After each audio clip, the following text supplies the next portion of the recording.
S, வீடு, schools, hotels, store room இங்கெல்லாம் partition wall கட்டணும்னாலும் இப்போ பில்டிங் போனஸோட first choice Renocon Rapid Wall Panels. சீனா ஜப்பான் இடையே 1937 நடந்த போரின் போது சீன போர்க்களத்தில் பணியாற்றிய நூற்றுக்கணக்கான உயிர்களை காப்பாற்றிய இந்திய டாக்டர் துவாரகாநாத் கோட்சனீஸை கௌரவிக்கும் விதமாக சீனாவின் ஹைபே மாகாணத்தில் அவரது பெயரில் நினைவு மண்டபத்தை அந்நாட்டு அரசு திறந்துள்ளது.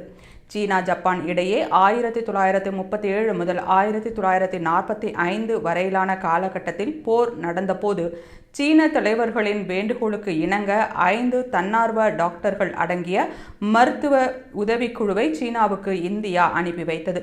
இந்தியாவைச் சேர்ந்த டாக்டரான துவாரகாநாத் கேட்னிஸ் இடம் பெற்ற அந்த குழு போரில் காயமடைந்த சீன வீரர்களுக்கு தேவையான மருத்துவ சிகிச்சைகளை அளித்தது. ஒரு கட்டத்தில் கேட்னிஸ் உடன் சென்ற டாக்டர்கள் இந்தியா திரும்பிய போதும் கேட்னிஸ் அங்கேயே தங்கி போர்க்களத்தில் பணியாற்றினார்.